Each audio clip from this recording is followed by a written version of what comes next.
Y bueno, pues estamos como Instituto de Investigaciones realizando el ciclo de seminarios todo este mes de julio y con temáticas que prácticamente son de interés de la currícula de desarrollo y prácticamente de todo el área social, ¿no? Estamos iniciando con el seminario El paradigma del desarrollo nacional, ¿no? En Bolivia, ¿ya? Y para ello vamos a presentar a nuestro expositor, al licenciado Nibardo Rodríguez, que es licenciado en Historia, ¿ya?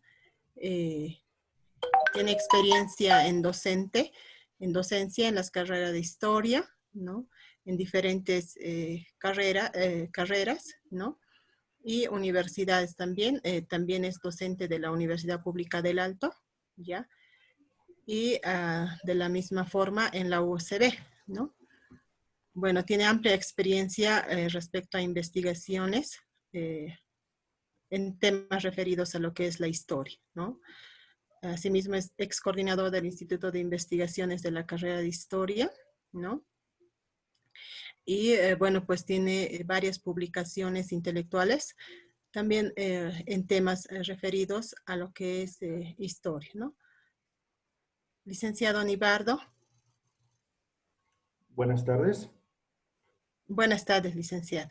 Muy buenas tardes, estimada Nora. Muy buenas tardes, estimados estudiantes, colegas, autoridades que se encuentran presentes. Un gran placer para mí el poder compartir esta tarde con una charla que abarque algunas ideas sobre el modelo de desarrollo nacionalista en Bolivia. Agradecer profundamente la invitación cursada por Nora.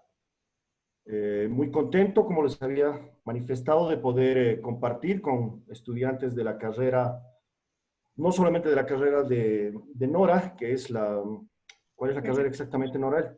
Ciencias del Desarrollo. De Ciencias del Desarrollo, sino también creo con toda el área social de nuestra querida Universidad Pública del Alto. Bien, de entrada quisiera aclarar que por la premura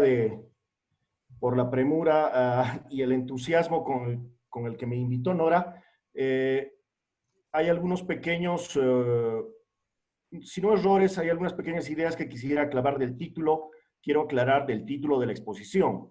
En la propaganda salió el paradigma del desarrollo, en realidad el título correcto es el modelo de desarrollo nacionalista en Bolivia, 1952-1971. ¿Por qué no? ¿Por qué modelo y no paradigma? Recordemos que paradigma más bien es un término que se explica y se aplica a las ideas de la ciencia en general. Entonces, he visto por conveniente que la palabra modelo de desarrollo nacionalista en este caso y no nacional, es el adecuado. Modelo porque es un modelo que permanece en el tiempo. Vamos a ver una continuidad histórica de este modelo que prevalece prácticamente desde finales del siglo XIX hasta nuestros días, que es el modelo extractivista.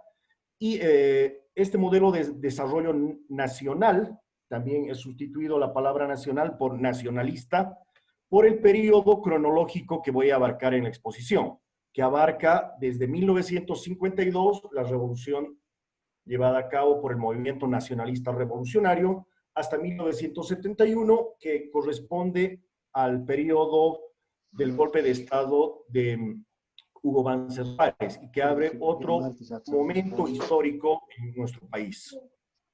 De todas maneras, quiero también señalar que la exposición se va a desarrollar en torno esencialmente a reflexiones históricas y algunas reflexiones en torno a ciertas ideas sobre los recursos naturales.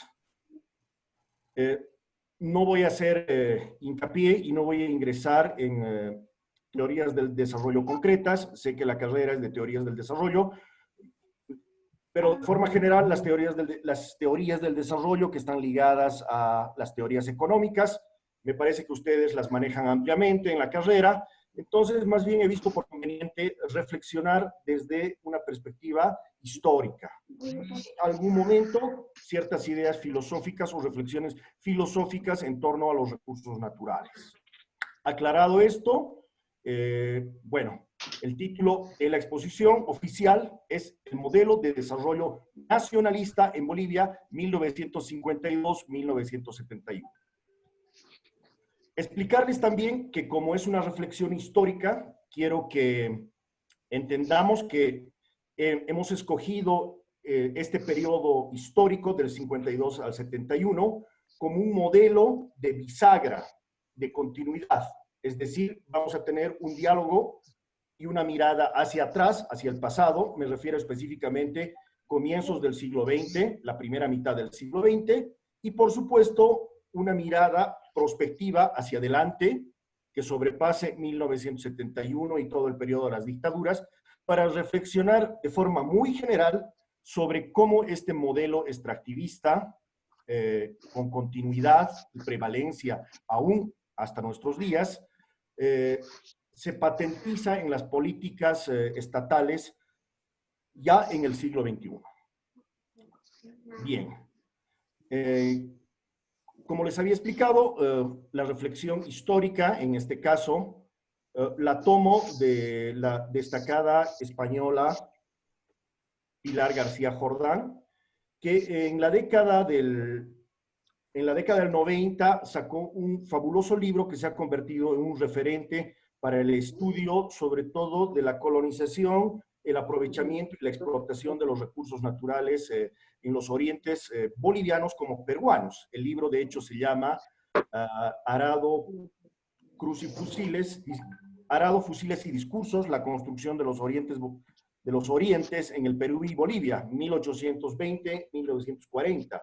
Con este estudio, Pilar García Jordán va a abrir una puerta que hasta ese momento los historiadores latinoamericanos, bolivianos sobre todo, no habían tomado, es decir, el estudio de la colonización, de la explotación de los recursos naturales en las regiones orientales. En nuestro caso, siguiendo la idea de Pilar García Jordán, estos discursos no solamente se mueven en torno a las praxis políticas de los determinados gobiernos, sino que también inciden en las políticas de asentamiento, de colonización y de explotación de estos territorios, a los que denomina como orientes bolivianos, pero que en realidad abarcan a la región del Chaco, el oriente boliviano y los valles mesotérmicos que constituyen la cabecera de selva y que van a conectar con la gran cuenca del Amazonas, ¿no?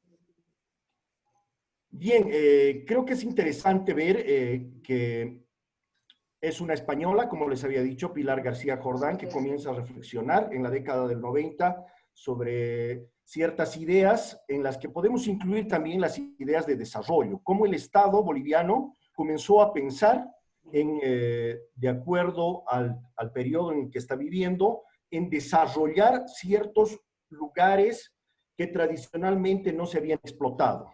Si bien hay un contacto desde tiempos coloniales y prehispánicos del mundo andino, de la parte occidental de nuestro país, con las tierras bajas y con los orientes, siguiendo la idea de Pilar García Jordán, recién en el siglo XIX, específicamente producida la independencia, finales del siglo XIX y comienzos del XX, el Estado boliviano recién va a tomar conciencia de que para el desarrollo nacional es imprescindible incluir las riquezas y los recursos que se encuentran en el sector oriental de nuestro país. Hasta ahí creo que la idea está clara. Entonces es Pilar García Jordán la que abre esta primera puerta.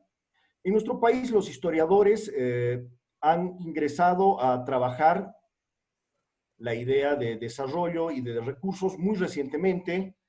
He tenido la oportunidad de formar parte del equipo de investigación de tierras bajas en el Instituto de Investigaciones de la UNSA durante la gestión 2017, y junto con Ana María Lema, Carla Redó y un grupo de docentes investigadores, hemos profundizado, reflexionado, se ha profundizado y reflexionado sobre el imaginario estatal de un sector específico del oriente boliviano, en este caso del norte paceño, en un espacio geográfico muy particular y muy importante, como es la provincia Caupolicán, que después se convierte en provincia Iturralde.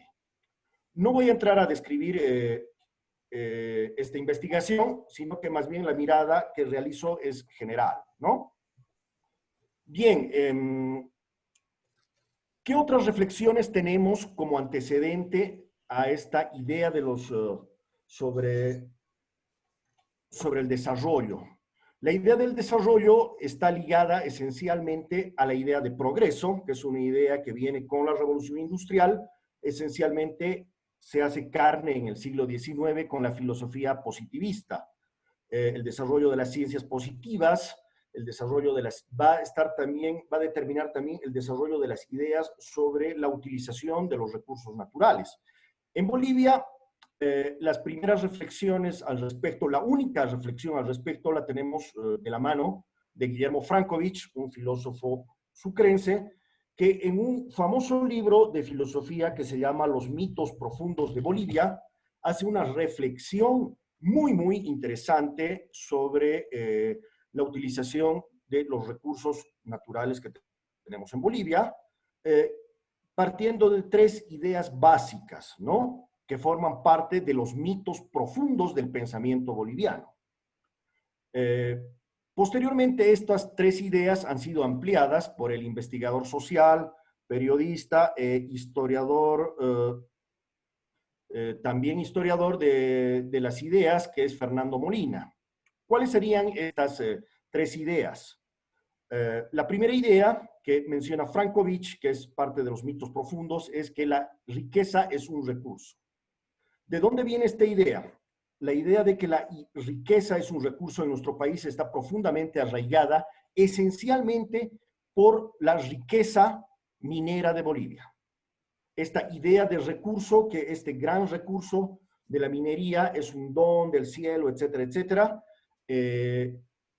trasunta en la existencia de enormes reservorios mineralógicos en nuestro país, sobre todo con la figura del Cerro Rico de Potosí, que como ustedes saben, fue la verdadera joya de la corona española durante todo el periodo colonial.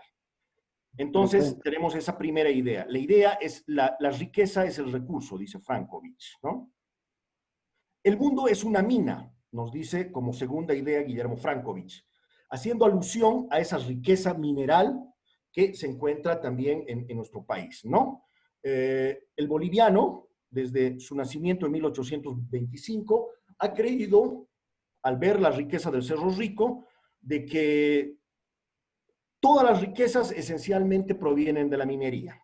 Hay una explotación de los recursos minerales que van a enriquecer a determinados sectores a lo largo de nuestra historia, y esta idea de que el mundo es una mina está profundamente arraigada no solamente en los políticos, en los intelectuales, sino que en la población en general en Bolivia. Segunda idea de Frankovich. Y la tercera idea es que el recurso es un tesoro, ¿no?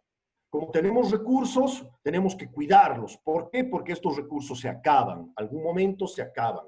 Una mina, por muy rica que sea, dado el caso de la mina de Potosí o cualquier mina que ustedes piensen, Huanchaca, etcétera, etcétera, es un recurso en la medida en que debe ser cuidado, que esta riqueza en algún momento puede acabarse.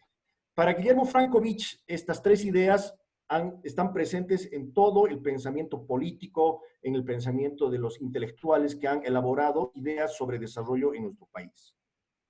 Fernando Molina, muy recientemente, ya en el año 2000 y tantos, no recuerdo, 2009, si mal no recuerdo, retoma estas tres ideas de Guillermo Frankovich para poderlas juntar a otras tres ideas, pero ya o razonamientos que corresponden a cada uno de los periodos correspondientes a nuestra historia durante el siglo XX.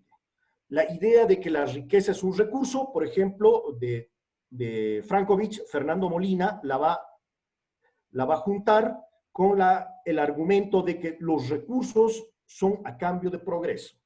que corresponden al periodo liberal. Entonces, la idea de Frankovich, sumada a que los recursos los vamos a utilizar a cambio de progreso. El desarrollo en nuestro país, por tanto, en este periodo liberal, estamos hablando desde 1899, cuando se produce la Revolución Federal, comienzos del siglo XX, hasta 1925, 20, que es a ciencia cierta el momento que el Partido Liberal va a gobernar Bolivia, pero periodo que podemos extender hasta la generación del Chaco, es decir, hasta el final de la Guerra del Chaco. Un segundo periodo viene de la mano de la idea de que el mundo es una mina. En este caso, Frankovich dice que el mundo es una mina, y Fernando Molina argumenta que este periodo corresponde al periodo nacionalista. ¿Qué pasa en este periodo? El argumento de Molina es que los recursos van a ser transados a cambio de independencia económica, que es una de las características de la política económica del nacionalismo revolucionario que nace el 52. Esta supuesta independencia económica a la cual van a perseguir, van a buscar los diferentes gobiernos que incluyen este periodo nacionalista, podemos incluso extenderlos hasta prácticamente todo el siglo XX. La tercera idea, el recurso es un tesoro, que dice Guillermo Frankovich. Fernando Molina argumenta que esta idea se encadena a la idea actual, ya estoy hablando del siglo XXI, finales del siglo XX, con toda la idea de preservar las riquezas, los recursos naturales, la preservación del medio ambiente, todo el contexto internacional académico que se vive en torno a la defensa de un medio ambiente terriblemente deteriorado a finales del siglo XX, corresponde a la idea de que los recursos son una maldición y corresponden no a un gobierno en específico, sino más bien a sectores intelectuales y de la sociedad civil boliviana que ven el desarrollo tradicional que se había mantenido desde el periodo liberal y el periodo nacionalista tiene que cambiarse. Cuando hablamos de esta idea de que los recursos son vistos como una maldición, me pongo a pensar, por ejemplo, en la tremenda oposición de la construcción del camino del Tifnis, la oposición de ciertos sectores académicos, intelectuales, sociales, a la construcción de las represas del Bala y Chepete, y en último caso a la oposición de la explotación del Salar de Uyuni por parte de cívicos potosinos, etcétera, etcétera, ¿no? Donde ven que la extracción o el modelo extractivista, en vez de generar un auge económico, ha generado más males que bienes, ¿no? Creo que era interesante hacer una breve introducción a manera de antecedente, ver estas ideas del gran pensador Guillermo Frankovich, sumadas a estas reflexiones con los periodos que nos menciona Fernando Molina. Bien, ¿cuál es el modelo liberal, el modelo de desarrollo liberal que tenemos en Bolivia? Volviendo como antecedente, ¿no? El periodo liberal, recuerden ustedes, se extiende durante la primera mitad del siglo XX. El modelo, podemos sintetizar muy brevemente que el modelo de desarrollo liberal en Bolivia en este periodo es el de colonización y de emigración extranjera. Colonización al oriente, ¿por qué? Porque en primer lugar, por primera vez los gobiernos bolivianos, encabezados por el general José Manuel Pando, van a pensar en las ingentes riquezas que existen en el oriente boliviano. Van a ver una necesidad de poder buscar una salida al Atlántico a través de ciertos puertos fluviales y van a ver las posibilidades económicas inmensas que se están generando en la parte amazónica de Bolivia con la explotación de la quina primero y posteriormente con la explotación gomera. Entonces, la primera gran mirada que tiene el siglo XX de desarrollo económico es la mirada liberal, va a estar dirigida al oriente. Todas las demás miradas, incluidas las del nacionalismo, van a mirar al oriente, paradójicamente. Si bien es cierto, Bolivia es un país esencialmente minero, las ideas de desarrollo van a mirar al oriente. ¿Para qué? para poder complementar, diversificar la economía a través de no solamente la explotación minera, sino que ampliarla a un amplio recurso de explotaciones agrícolas, industriales, petroleras, en el caso del Oriente, y gomeras en el caso del Oriente boliviano. El tema de la inmigración creo que es una de las características también del periodo liberal. Políticamente e ideológicamente los liberales apuestan por que la colonización al oriente boliviano y la explotación de los recursos no deberían hacerlo los bolivianos. Ellos apuestan por la llegada de mano de obra extranjera. Y no cualquier tipo de mano de obra extranjera. Lo que ellos quieren es mano de obra europea. Lo que quieren es colonizar el oriente con un tipo específico de población anglosajona. Me parece que es importante poder ver esto, porque vamos a ver que esta idea va a cambiar radicalmente con el ascenso de las ideas del nacionalismo. Pero quiero que se quede fijada esta idea. El primer momento, el modelo de desarrollo liberal en Bolivia, que corresponde a la primera mitad del siglo XX, viene de la mano de la idea de colonización al oriente y migración extranjera.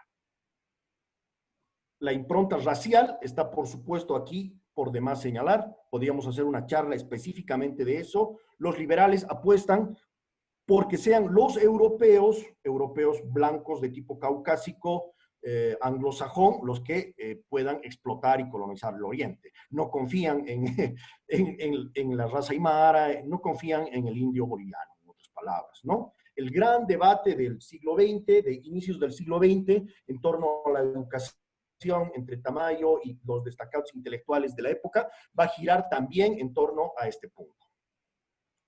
Vamos avanzando. El Chaco va a constituir un punto de quiebre absolutamente decisivo en la generación del Chaco para pensar ya las ideas del nacionalismo. Recordemos que la generación posterior al Chaco va a haber un auge de las ideas socialistas por un lado, que a nivel mundial están ganando mucho peso después de del triunfo de la revolución bolchevique de 1917, y también del surgimiento de las corrientes nacionalistas, pero nacionalistas ideológicamente con dos vertientes. Por uno, el fascismo italiano con Benito Mussolini, y dos, el nacionalsocialismo alemán, que va a constituir el partido nazi ya en la década del 30. Todas estas corrientes influyen en el desarrollo de un nacionalismo muy fuerte a nivel latinoamericano, y Bolivia no es la excepción.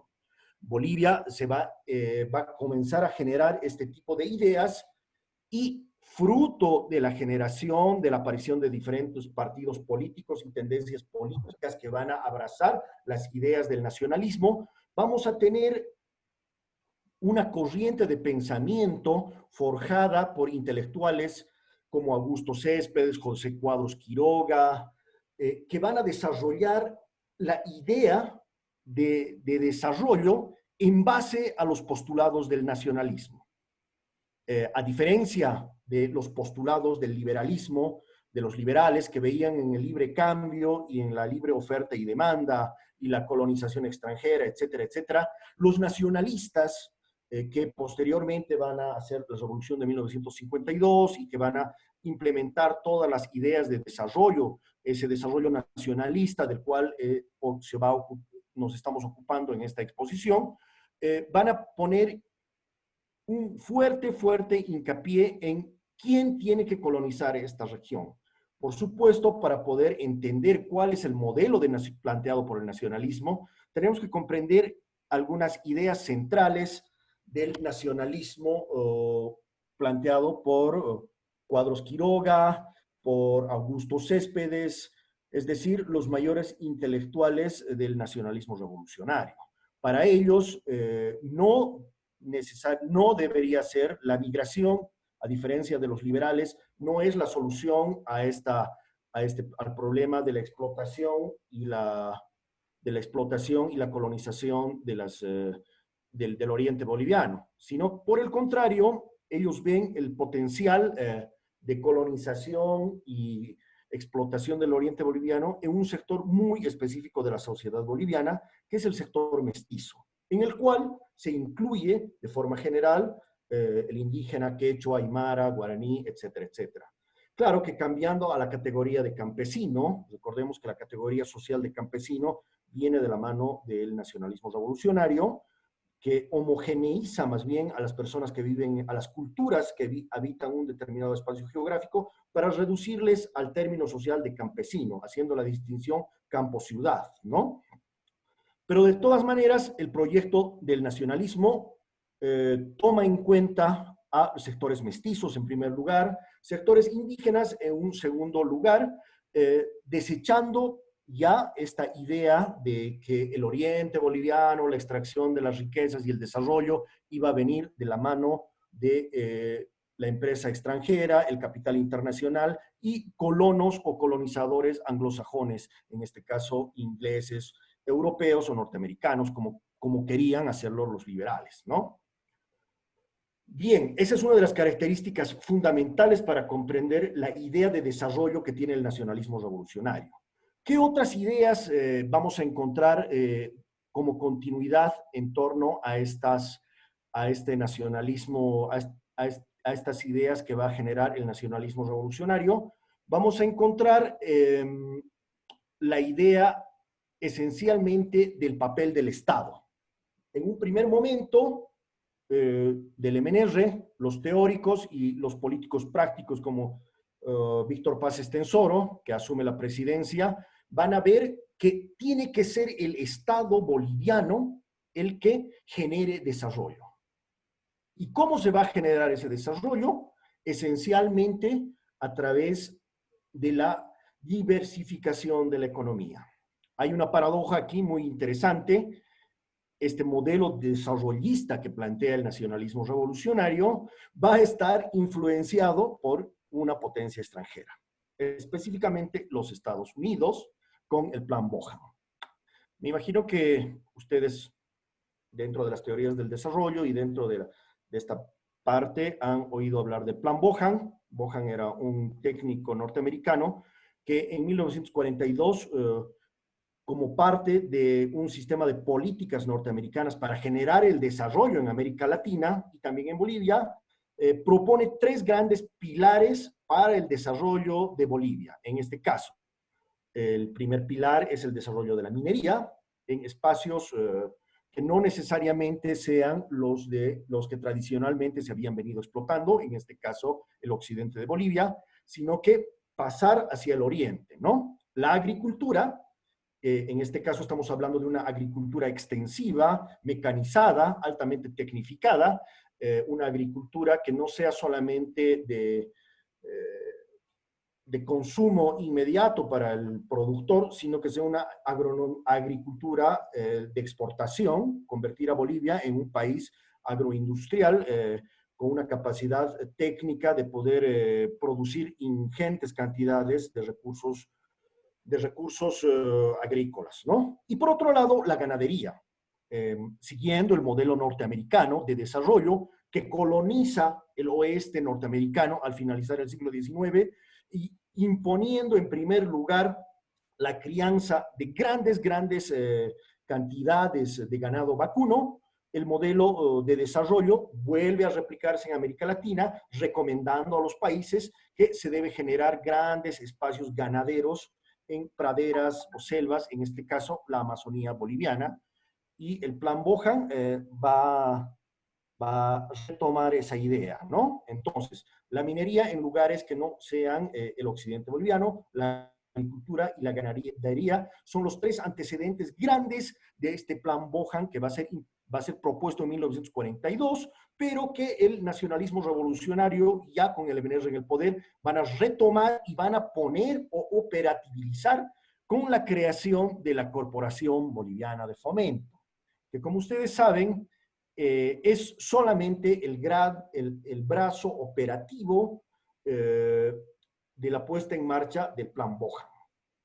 La Corporación Boliviana de Fomento, que surge en los primeros años de la Revolución Nacional, es esta instancia donde el Estado boliviano va a generar recursos económicos procedentes de los excedentes de la minería nacional, es decir, todo el sector minero boliviano va a seguir manteniendo el supuesto desarrollo del oriente boliviano. El plan Bohan ya había previsto que justamente la minería del occidente tenía que ayudar o coadyuvar a la generación de un desarrollo en el oriente boliviano, dando dinero para generar caminos, en primer lugar, caminos de penetración y explotación, para poder construir desarrollar una agricultura industrializada en el oriente boliviano y, por ejemplo, y por supuesto para generar extensas praderas donde se desarrolle una actividad ganadera y pecuaria. No sé si estoy en el tiempo establecido o estoy yendo muy rápido, muy lento. Habíamos quedado con Nora, que iba a parar en 20 minutos para hacer una pequeña pausa. Nora. Hola. Nora. Ya, te vi tan emocionado que Ya. no quise pararte, ¿no? Pero podemos hacer una primera etapa de preguntas, ¿no? Si es que hubiera alguna pregunta hasta el momento, lo pueden realizar por el chat o también, ¿no? Levantando la mano o pidiendo la palabra o directamente, digamos, activando el micrófono y hacer uso de la palabra, ¿no? Pero en ese marco, si alguien quisiera hacer alguna consulta, estamos abiertos unos 10 minutitos, luego iniciaríamos nuevamente con una segunda parte, ¿no? Sí, me parece importante poder hacer una relación más, un diálogo entre la testera y el público que está asistiendo, estudiantes, docentes. Creo que hay bastante información, entonces, para no acumular la cantidad de datos, de información, creo que hasta este punto sería interesante poder escuchar comentarios, sugerencias, preguntas o dudas. La palabra. Sí, adelante, Lick. Bien, un saludo a todos, también al exponente y a los que están organizando. Para ir directo a la pregunta, el expositor ha hablado acerca del desarrollo, pero más pareciera que fuese que hubiese hablado del crecimiento económico.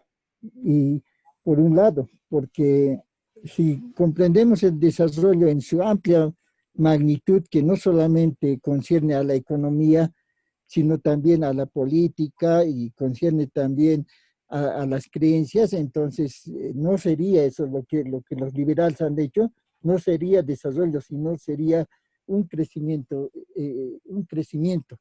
Además que también en alguna parte señaló de que el desarrollo estaba para complementar y diversificar la economía. Yo creo que nada de eso hicieron los liberales. El recurso que entraba en realidad tenía una concepción botinesca del crecimiento económico, o sea, repartirse entre la casta esos recursos. Entonces, yo creo que estamos hablando de crecimiento económico y no de desarrollo. Eso quería señalar. Gracias. Muchas gracias. Efectivamente, estimado, me parece que es no sé si estaré equivocado, el licenciado Villapa, tal vez. Exacto. Estimado colega, un gran saludo de inicio, poder entablar un diálogo con colegas muy apreciados de nuestra querida universidad. Efectivamente, me estoy refiriendo no al desarrollo en la concepción holística, amplia, sino estoy reduciendo el término exclusivamente a su relación con la parte económica, y eso lo había subrayado desde un principio, sin entrar en teorías del desarrollo actuales, en teorías del desarrollo contemporáneas, porque, bueno, ustedes manejan, los de la carrera de teoría del desarrollo, sé que manejan diversas teorías actuales que son muy diversas y muy distintas a esta simple relación del desarrollo concebido como un apéndice o como un efecto inmediato del desarrollo económico, ¿no?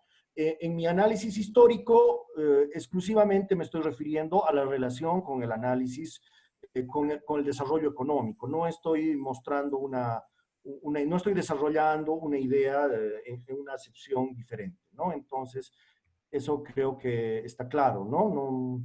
No estamos viendo las teorías en este caso, el desarrollo ligado al desarrollo económico, tal cual lo concebían sectores, el periodo liberal, los liberales y después los nacionalistas. Los nacionalistas concibieron el desarrollo igual, como índices de crecimiento económico, como diversificación de la economía, y en torno a eso generaron sus propuestas políticas y desarrollaron sus diferentes programas políticos, ¿no? Entonces, está perfectamente claro, creo, aclarado. Está aclarada la pregunta. Gracias.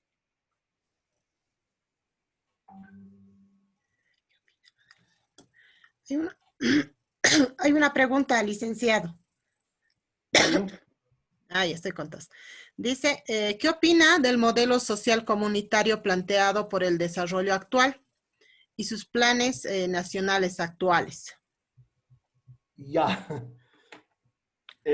Vuelvo a repetir, bueno, esta es una opinión personal. No conozco a profundidad el modelo social comunitario como modelo de desarrollo absolutamente contemporáneo, actual, ¿no? La charla es más bien una revisión histórica del modelo nacionalista y estoy dando los antecedentes del modelo liberal. Personalmente creo que tiene muchas virtudes. Ese modelo social comunitario, por mi parte, creo que ha tenido la virtud de poder incluir a la cultura quechua, aymara, las diversas nacionalidades existentes en nuestro país, pero creo que también ha tenido muchos errores, creo que ha habido muchas falencias, ¿no?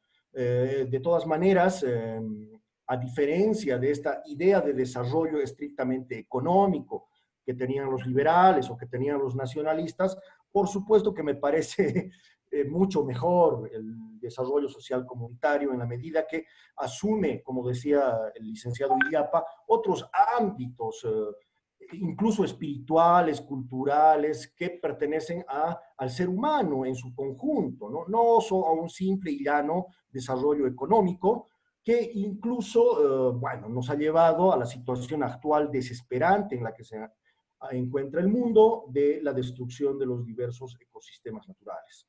Entonces, creo que sí, el modelo social comunitario tiene sus virtudes, pero que no ha logrado cumplir los objetivos que en algún momento teóricamente se planteó como el bien vivir o el vivir bien, ¿no? Creo que no hemos podido llegar a eso, es una lástima, pero que en todo caso es un modelo mucho mejor que el simple modelo económico que plantearon liberales y nacionalistas en Bolivia. Ya, Liz. No hay otra pregunta en el mensaje. Tal vez alguien más quiera hacer pregunta y estaríamos Comentarios, sugerencias tal vez. comentarios, sugerencias.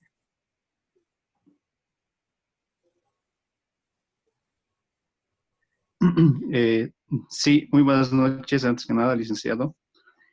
A ver, si bien en los años 50, bueno, han lanzado, digamos, estas estrategias para impulsar el desarrollo, como es el Plan Bohan, ¿no?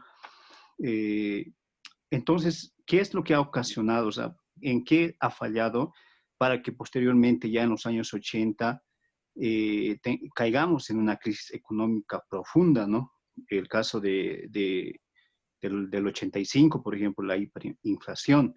Entonces, si queríamos extender, digamos, no depender simplemente de lo que es el campo de la minería y demás, sino ampliar al campo de la agroindustria. ¿Qué es lo que ha pasado para que más adelante lleguemos a esa crisis que mencionaba? Gracias. A usted las gracias, muy buena pregunta.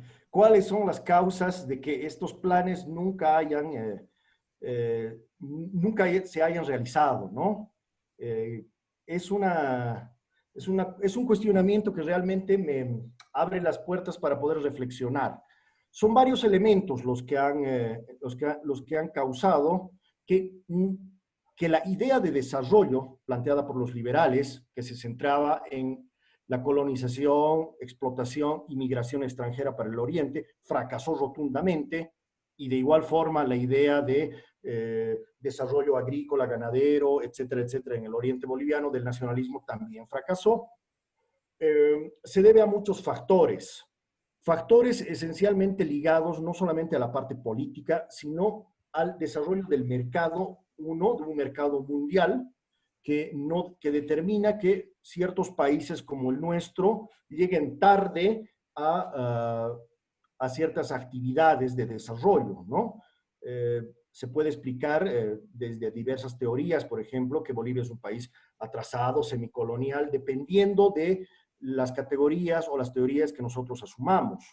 Desde una perspectiva histórica, yo quiero volver a la reflexión de Guillermo Frankovich, a esta idea que les había dicho, la segunda idea que planteaba en los mitos profundos de Bolivia. El mundo es una mina, dice Frankovich. Para los bolivianos, el mundo es una mina. Toda la riqueza, todos los recursos giran en torno y han girado desde que somos país y mucho más y mucho antes, desde periodos prehispánicos, han girado en torno a la explotación minera. Bolivia nunca ha dejado de ser un país esencialmente minero. Todos los proyectos, incluido el proyecto liberal, incluidos los proyectos nacionalistas e incluidos los proyectos, bueno, contemporáneos del anterior gobierno de Evo Morales, por ejemplo, han sido solventados de alguna manera por esa actividad económica que sigue siendo de alguna manera el puntal de nuestra economía, que es la minería. Nunca hemos salido de esa idea. La aplicación con la creación de la Corporación Boliviana de Fomento determinó que en un momento determinado ingentes cantidades de dinero, de recursos que generaba la minería boliviana en el occidente del país, pueda subvencionar y operabilizar el extractivismo en el oriente boliviano, pero con una lógica exclusivamente extractivista. Se miraba el oriente boliviano como una mina, entrar y sacar recursos, ¿no? Los liberales hicieron eso con la goma, hicieron lo mismo con la quina, mucho antes se hizo eso con la quina, se hizo con la goma, se está haciendo con recursos, con el oro, por ejemplo. El Amazonas boliviano y el norte paceño esencialmente se han convertido en zonas de explotación aurífera inmensas, ¿no? La zona de Guanay, las zonas de Tipuani, el norte paceño, son zonas mineras, zonas auríferas, no necesariamente minería de socavón, sino que más bien minería ligada a la extracción aurífera, de los lechos de ríos. Entonces, nunca se ha salido de ese tipo de explotación minera. Y cuando se ha querido implantar proyectos económicos de gran envergadura, en el caso de construcción de caminos, en el caso de represas, en el caso de proyectos como San Buenaventura, ha sido el mercado internacional, el mercado interno por un lado y el mercado externo al que no hemos podido acceder, los que han determinado el fracaso rotundo de estos sucesivos intentos de desarrollo del oriente boliviano, ¿no? Ningún gobierno ha logrado hacerlo. Los liberales no pudieron hacerlo. Prácticamente todos los proyectos de colonización, de llegada de extranjeros fueron un rotundo fracaso. Más bien fueron un rotundo fracaso. Los nacionalistas tenían la idea de conectar absolutamente todo el oriente boliviano, desarrollar, son ellos ya los que plantearon, por ejemplo, la construcción de la represa El Bala, que después el gobierno de Evo Morales retomó. Por eso también les había señalado al principio que hay una permanencia de estas ideas, una recurrencia de estas mismas ideas, de estos mismos proyectos. Desarrollar el oriente boliviano como si se estaría trabajando una mina. Guillermo Frankovich creo que en esa reflexión no se equivoca. Hay una mirada a los recursos naturales. Siempre hemos visto a nuestros recursos con esa idea. La riqueza es un recurso. Tenemos riqueza en el oriente, hay que cuidarla. pero es también como una mina. ¿Cómo la explotamos? Entra la gente, saca la riqueza y deja un hoyo en la tierra, dejando pobreza, dejando subdesarrollo y dejando todos los problemas medioambientales que conlleva la explotación irracional de los recursos, como actualmente lo hace la minería, ¿no? Entonces, bueno, para ser concreto, lo resumo en esto, ¿no? Todos los planes han fracasado hasta el momento. Todos los planes de desarrollo solventados por la minería de Occidente para poder generar un desarrollo en el Oriente han fracasado. Ni siquiera el gobierno de Evo Morales, con sus tan cuestionados planes de construcción de represas, apertura de caminos, etcétera, en el Oriente boliviano, ha logrado éxitos en esta empresa. Buenas noches. Levanté la mano hace un momento. No sé si puedo intervenir, por favor. Claro que sí, Isabel.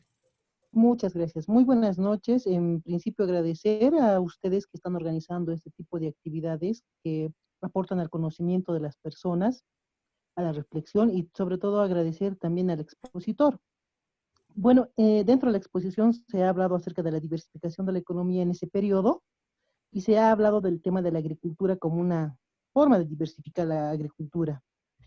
Mi pregunta es, ¿cuál ha sido el impacto dentro de la palabra desarrollo para los pobladores del oriente boliviano, aquellos que no han sido extranjeros los que han poblado?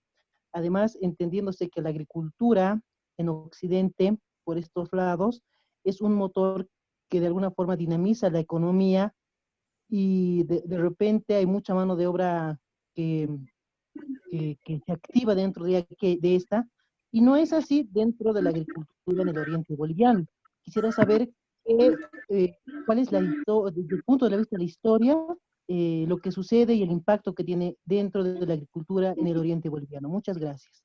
Muchas gracias a usted por su consulta. Igual muy interesante la pregunta, me da paso para poder realizar una reflexión sobre el momento actual que estamos viviendo. La historia nos da esa prerrogativa de poder ser viajeros. Nos encontramos en un punto, podemos ir hacia atrás, pero también podemos ir hacia adelante, ¿no? En el caso del impacto de la agricultura en las tierras del oriente boliviano, yo me atrevería a calificarla de negativa. No se ha desarrollado una agricultura extensiva por varias razones, pero esencialmente por una que tiene que ver con el espacio geográfico que constituyen las tierras bajas. No se puede desarrollar agricultura extensiva en las llanuras bolivianas porque son tierras muy frágiles. A diferencia de las grandes llanuras existentes en Norteamérica o la pampa, la inmensidad de la pampa argentina, etcétera, etcétera, donde son tierras terriblemente fértiles y propicias para una agricultura extensiva, las tierras del oriente boliviano constituyen tierras con una capa de humus muy pequeña. Su capacidad para poder generar una agricultura extensiva es muy pobre. Están condicionadas más bien para otro tipo de actividades, como le digo, desarrollar una agricultura extensiva en tierras de las llanuras amazónicas es imposible. Ese es el principal factor, ¿no? Y cuando se ha querido hacer, en el caso del oriente boliviano, en el caso de la soya, en algún momento se planteó el algodón, pero el gran producto que ha entrado durante el siglo XX, finales del siglo XX, con gran aceptación del mercado, es el caso de la soya, ha sido terriblemente negativo. Terriblemente negativo, ¿por qué? Porque en vez de desarrollar la agricultura diversificada, lo que ha generado es un monocultivo terriblemente perjudicial, preso de los precios internacionales del mercado. Cuando los compradores no quieran pagar un precio a la soya, bueno, no lo van a hacer.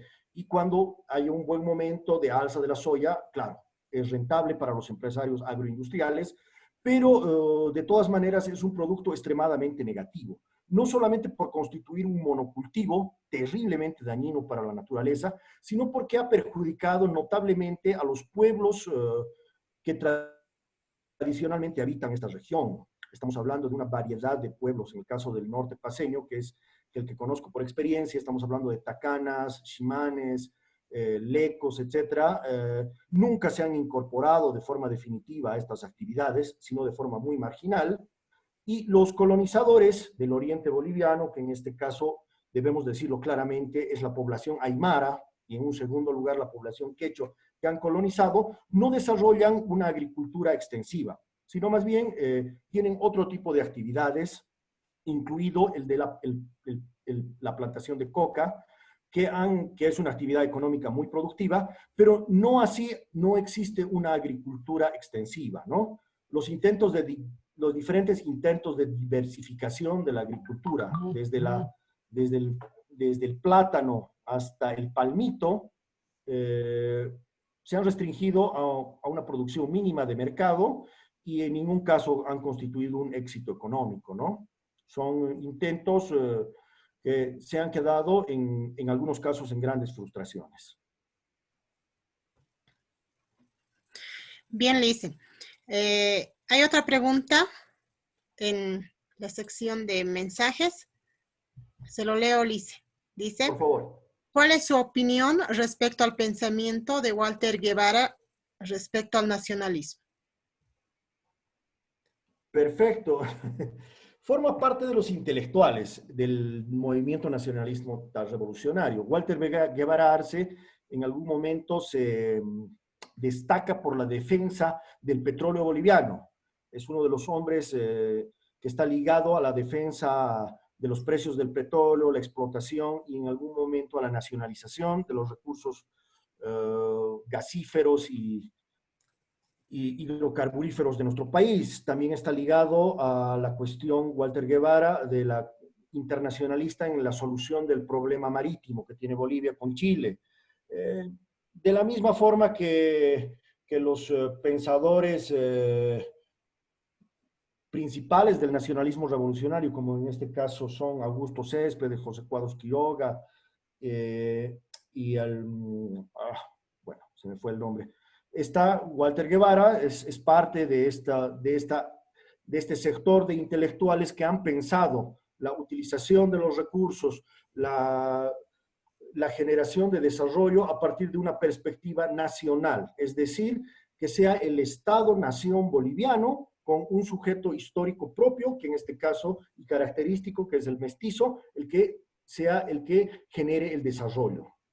Forma parte de un mismo pensamiento, de una misma estructura de pensamiento que el nacionalismo revolucionario desde 1952 ha aplicado hasta constituir prácticamente, hasta finalizar el siglo XX, y con una continuidad en los gobiernos posteriores, ¿no? Los gobiernos neoliberales de Banzer y Víctor Paz, Jaime Paz Zamora, han continuado el proyecto nacionalista. De alguna manera, podemos ver elementos de continuidad de la misma manera en el gobierno del Estado plurinacional con Evo Morales Ayma. Nunca se ha abandonado en su totalidad este proyecto nacionalista, forjado por el nacionalismo revolucionario. Dentro de los modelos de Estado-nación o de los horizontes de Estado-nación generados a partir de una reflexión política, creo que el nacionalismo revolucionario del MNR es el que más tela ha tenido que cortar durante nuestra historia, desde mediados del siglo XX hasta hace muy poco, ¿no? Bien, Liz. Tengo otra pregunta, pero lo dejaremos para la segunda sesión.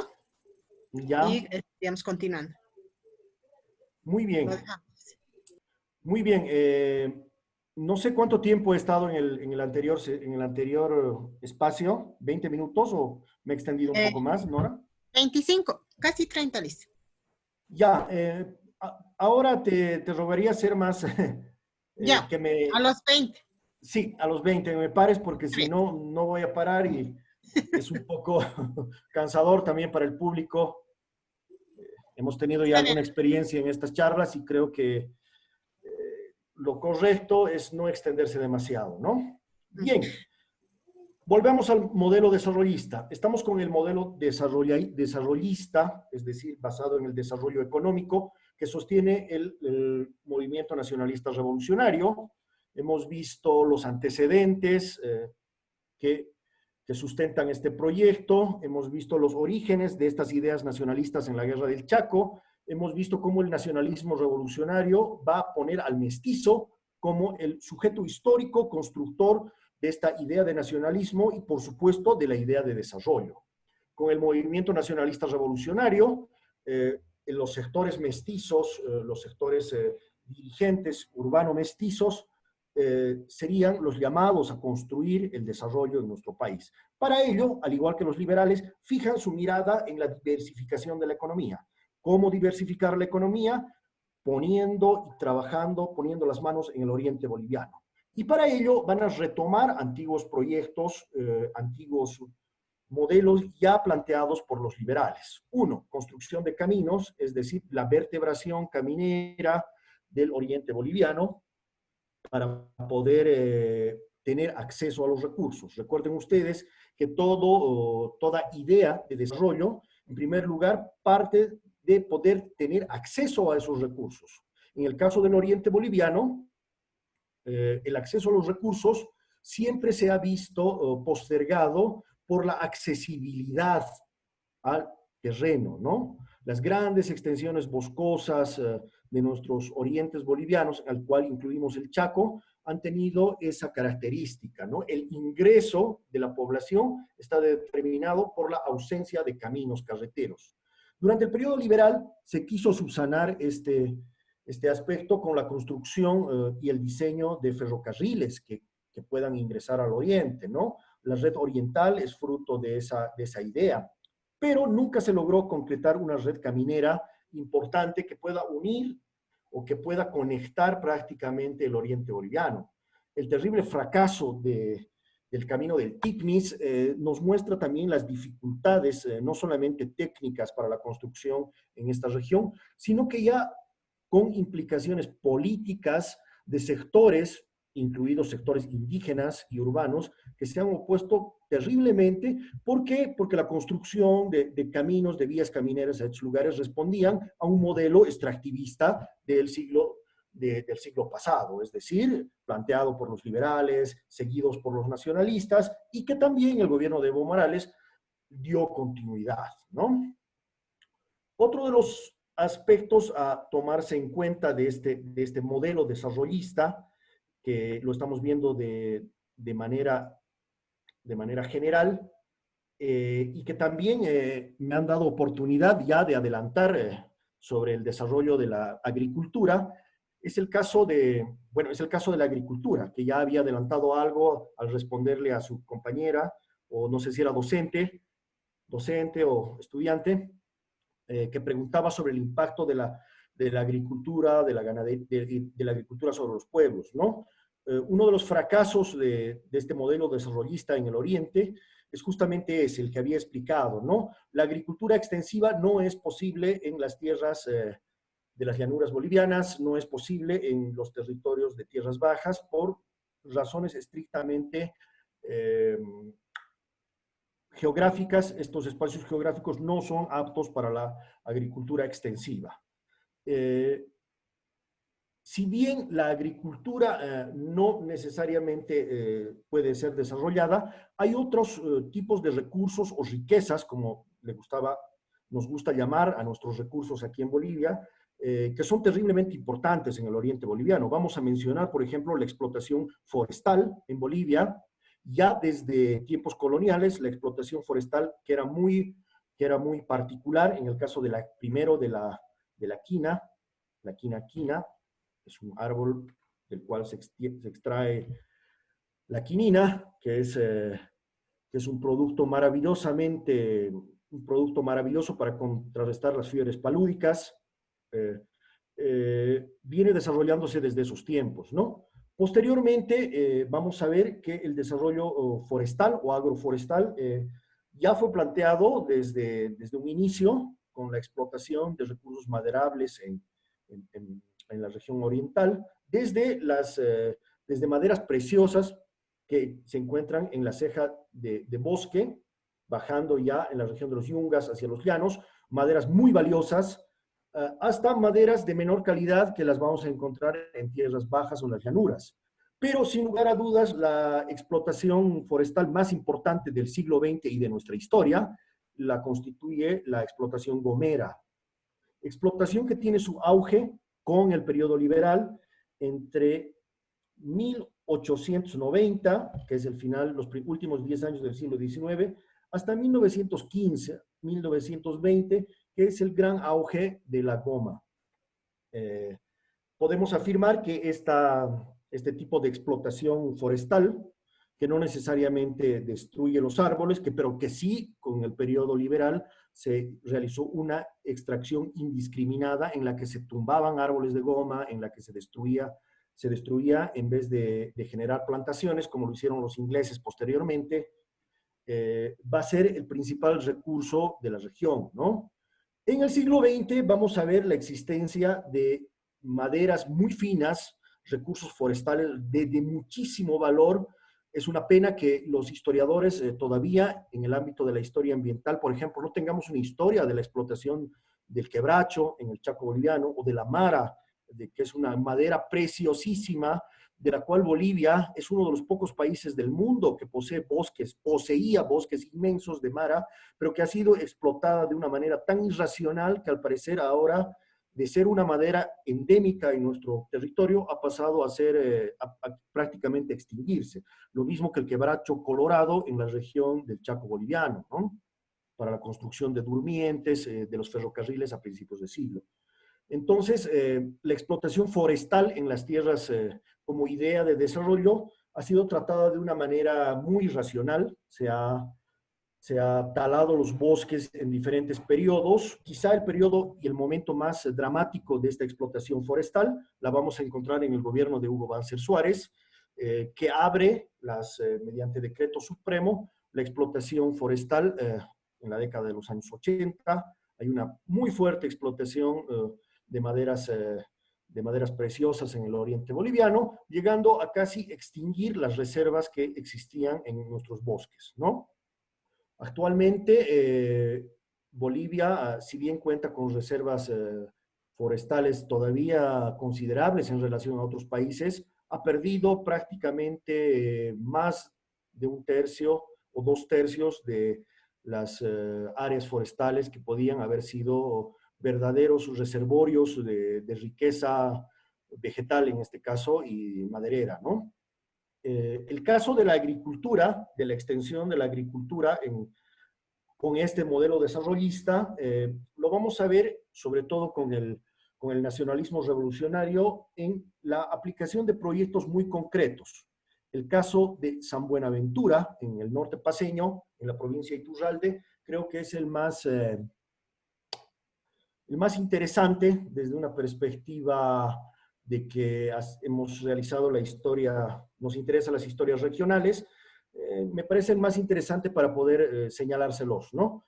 El caso de San Buenaventura implicaba el desarrollo y la puesta en marcha de un gran proyecto agroindustrial que comenzaba con la implantación de una fábrica para producir de una fábrica procesadora para poder producir azúcar. Este proyecto ya lo vamos a encontrar desde los años 40, pero en los años 50, con el nacionalismo revolucionario, vamos a ver los primeros pasos, y es durante el gobierno de Banzer, en la conocida Marcha al Oriente, en la que van a poner en pie la planta de San Buenaventura, siendo llamada en su momento como un elefante blanco.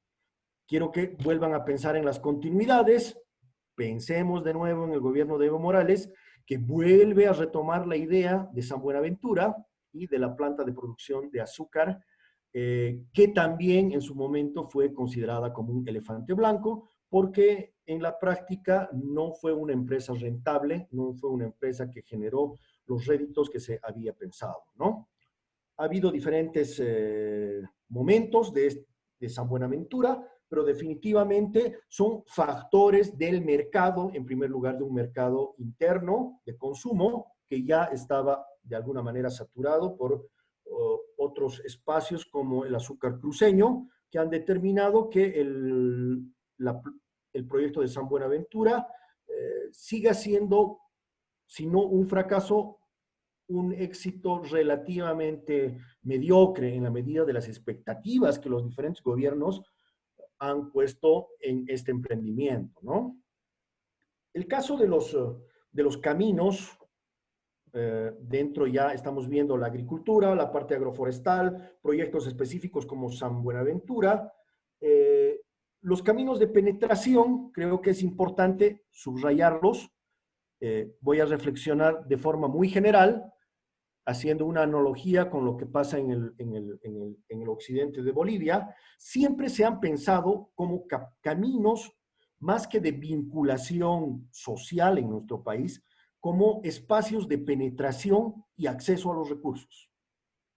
Los diferentes gobiernos, comenzando por los gobiernos liberales, construyeron una extensa red ferroviaria y caminera en el occidente boliviano, sobre todo, esencialmente a los centros mineros. ¿Por qué? Porque la explotación del principal recurso estaba dirigida a eso, ¿no? Se construyó vías de ferrocarril, caminos, solamente a los centros mineros, extensas, modernas, ampliamente desarrolladas. Esa idea de explotar, de construir caminos de acceso y penetración hacia los recursos, es la manera que Frankovich llama que tenemos la idea de que tenemos una mina en nuestro país y hay que hacer caminos para entrar a esa mina, ¿no? Lo mismo va a pasar con el oriente boliviano. Se va a pensar la extracción de las riquezas como si se tratase de una mina, donde hay que abrir un camino de penetración, entrar y sacar los recursos, ¿no? Los liberales quisieron implantar esto mediante su proyecto que ya he mencionado, que es el de la colonización y de la inmigración. Un ejemplo clave para citar: 1900 se firma el contrato con la Bolivian Company, empresa anglo-norteamericana, durante el gobierno del general Manuel Pando, para poder traer colonos extranjeros a colonizar la región, la provincia Caupolicán, un gran territorio en la Bolivian Company debería explotar. Fíjense en esto: en primer lugar, oro; en segundo lugar, petróleo; en tercer lugar, se debía colonizar con colonias agrícolas; en cuarto lugar, bueno, me he equivocado, es oro, petróleo, caucho; en quinto lugar es la colonización, es la explotación y el desarrollo de la agricultura. Entonces, siempre desde un inicio se vio al oriente boliviano, la idea de desarrollo económico en el oriente boliviano, desde los liberales, pasando por los nacionalistas, estuvo pensada de forma extractiva. La idea del modelo desarrollista siempre pensó con la misma mentalidad del minero, de entrar, cavar, hacer el camino, llegar a la cueva, hacer el socavón, sacar el mineral, sacar la riqueza y dejar el hoyo. Lo mismo pensaron en el oriente boliviano. El dato que les daba de la Bolivian Company se había propuesto en primer lugar extraer oro ya desde comienzos del siglo XX, ya incluso desde mediados del siglo XIX, con la visita de exploradores europeos como d'Orbigny, por ejemplo. Se sabía que el norte paceño estaba lleno de oro. Las reservas auríferas de los ríos en el norte paceño estaban llenos de oro. Se suponía que estaba lleno de petróleo. Hasta hoy en día, todavía la exploración ha demostrado que, si bien existen reservorios importantes de petróleo y gas, no son tan importantes como se habían pensado en ese momento. Pero se tenía una idea muy, muy interesante sobre la existencia de oro. El comienzo de siglo también en América Latina coincide con el descubrimiento de grandes reservas de diamantes en Sudáfrica, y se pensaba que en la región del Mato Grosso, que en la región amazónica de Bolivia, también podían existir diamantes. Actualmente está comprobado con estudios geológicos que en Bolivia, por los estratos geológicos que tenemos, no tenemos reservas de diamantes, tampoco tenemos carbón. Pero los liberales pensaban que había diamantes, pensaban que había oro, estaban seguros que había oro, pensaban que había diamantes y pensaban que había petróleo. Recuerden ustedes que el petróleo ya a comienzos del siglo XX se constituye en un recurso clave para cualquier gobierno en el mundo. La utilización del petróleo va a ser el motor que va a hacer funcionar todo el siglo XX, ¿no? Entonces, los descubrimientos de petróleo y reservas de petróleo venían a ser realmente una fuente de ingresos invaluable para cualquier país. En este caso, el nuestro, el petróleo, ha significado durante mucho tiempo uno de los pilares de la economía, ¿no? ¿Qué pasa con el nacionalismo revolucionario? Los liberales nunca pudieron explotar estos recursos, salvo de explotación artesanal que siempre se ha llevado desde tiempos prehispánicos en las regiones auríferas de los ríos del norte paceño. El petróleo, por el costo de exploraciones, sigue siendo zona de reservorios. El norte paceño está señalada como zona número 1, las zonas número 1 de reservorios petroleros y gasíferos por explorar, porque en muchos de los casos no se ha comprobado la presencia de importantes bolsones de petróleo ni de gas. Además de que se ha encontrado en el oriente boliviano, actualmente sabemos que existen recursos, muchísimos otros recursos, ¿no? Incluido materiales propios de la industria nuclear, ¿no? Estamos hablando de minerales como el radio, estamos hablando de minerales como el plutonio, que está comprobado que en ciertos lugares de nuestra geografía patria poseemos reservorios. Lo que hace el nacionalismo revolucionario, a diferencia de los liberales que querían entregar a manos extranjeras directamente, como bien lo dijo el licenciado Villapa, un botín para robar descaradamente, los nacionalistas plantean la apropiación de estos recursos por parte del Estado. Es el Estado boliviano, es el Estado mediante instancias estatales, como la Corporación Boliviana de Fomento, como instancias como la Comibol, que es la encargada en este caso de la extracción y la producción minera en nuestro país, forjada de las jornadas del 52, la que tiene que ocuparse de esta explotación, ¿no? El gran problema de la explotación minera y del proyecto de desarrollo del movimiento nacionalista, el modelo nacionalista, fue que por demagogia, al cargar al Estado, al asignar al Estado absolutamente todas las prerrogativas de explotación minera, el nacionalismo revolucionario entró en la trampa de la subvención económica, ¿no? La minería quedaba subvencionada, la producción minera quedaba subvencionada, los centros mineros se convirtieron en grandes emporios, es cierto, de explotación bastante profunda en el occidente boliviano, pero que entraban en déficit, ¿no? El 21060, el mismo Víctor Paz Estensoro, que había nacionalizado las minas, que había sostenido todo el modelo de desarrollo nacionalista, el 52, antiimperialista, y que los nacionalistas tenían que ser los que iban a desarrollar el país, va a decretar con el 21060 políticas antinacionalistas, es decir, antiestatales, políticas que abrían nuevamente al libre mercado, a prácticas de libre mercado que incluían la llegada de capitales extranjeros para la explotación, colonización, es decir, de los recursos naturales. Entonces, vamos a ver cómo el nacionalismo revolucionario borra con el codo lo que había escrito con la mano, ¿no?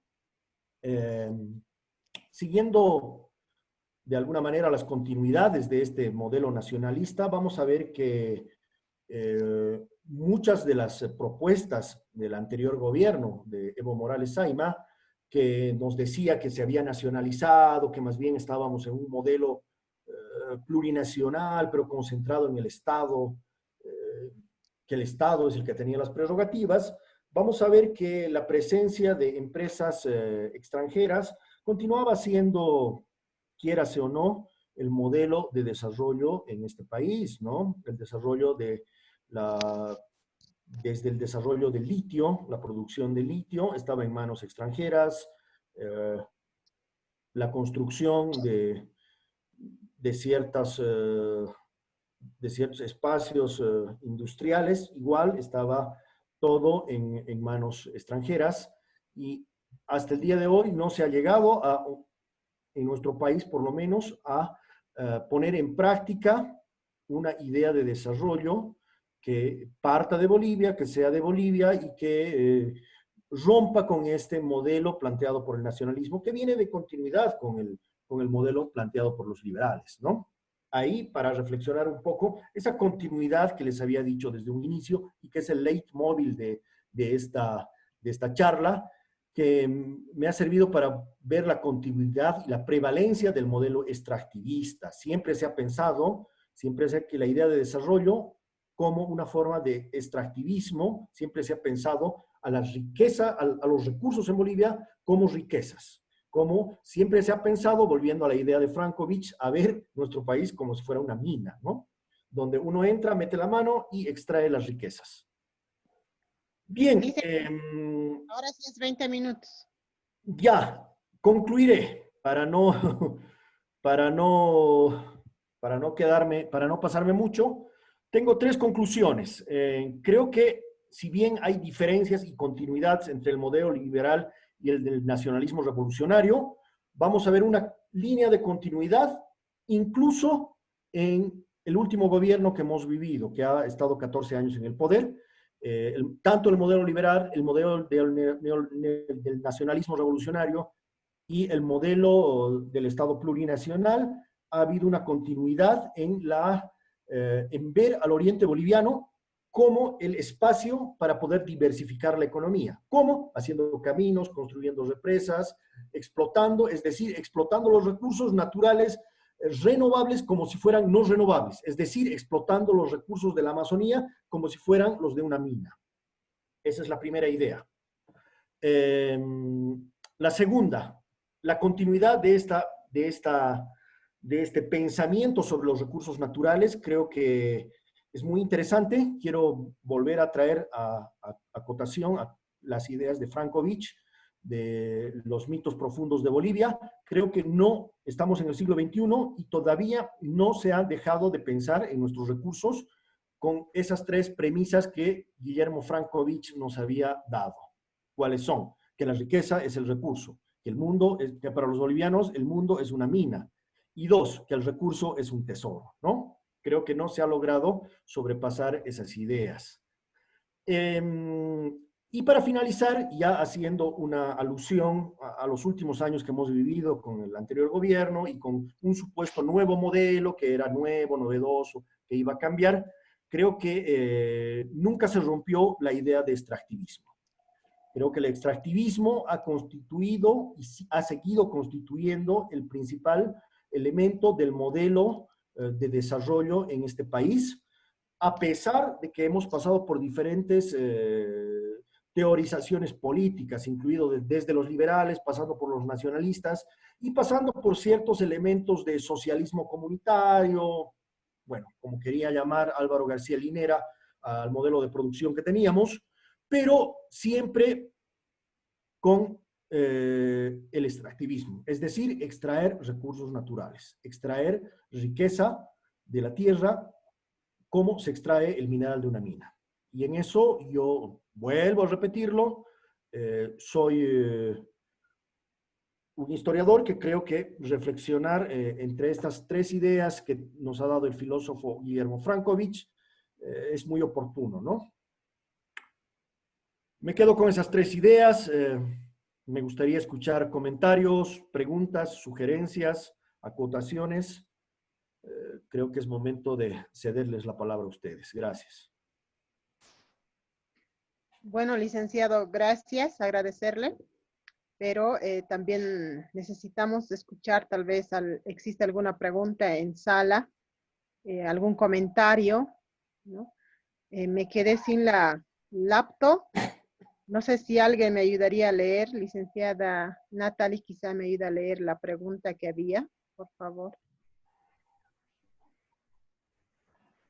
Sí, claro. Froilán Mamani, ¿no?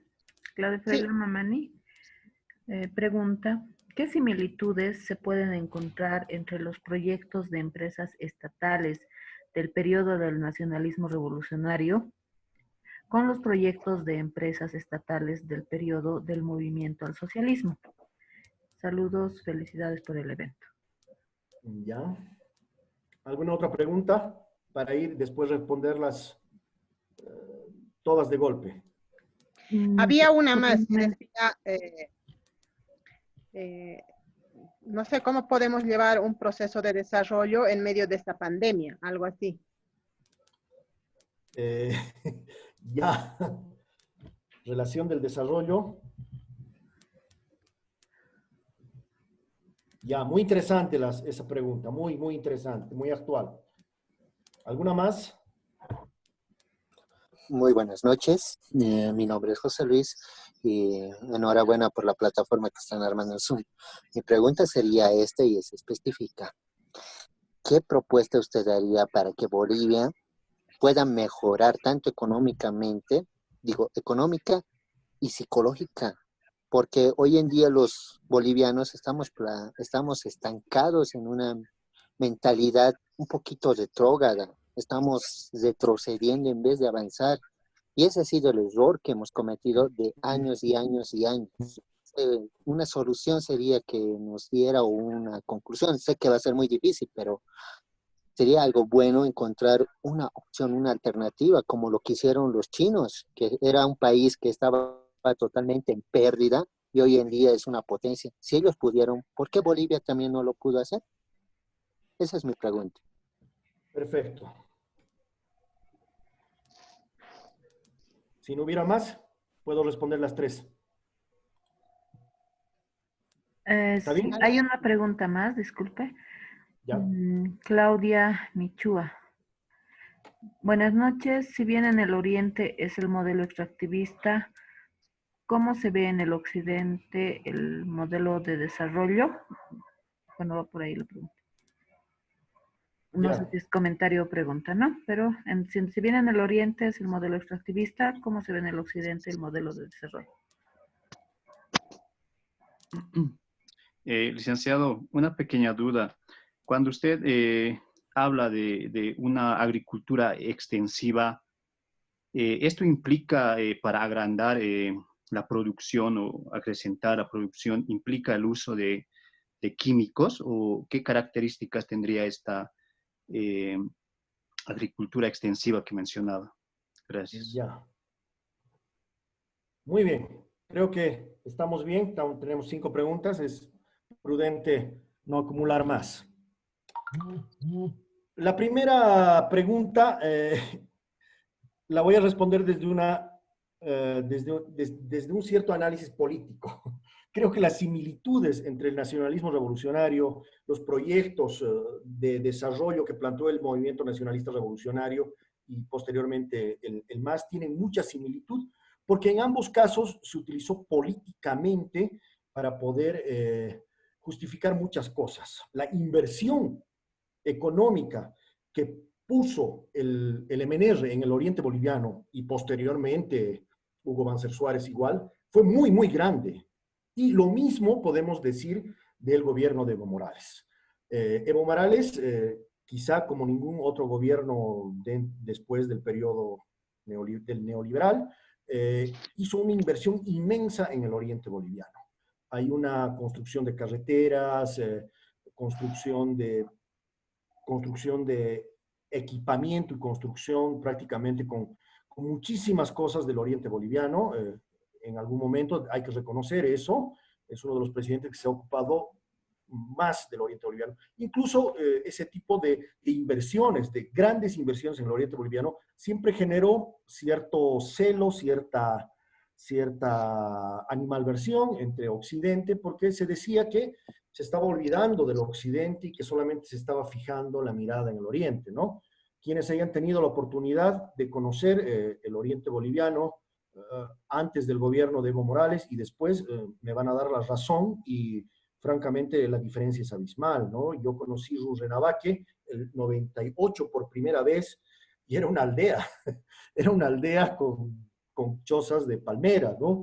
Y cuando tuve la oportunidad de ir en 3 oportunidades, desde el 2010 hasta hacia el año pasado, la diferencia es abismal, ¿no? Ha cambiado muchísimo el Oriente, se ha logrado muchos proyectos, sobre todo de integración caminera.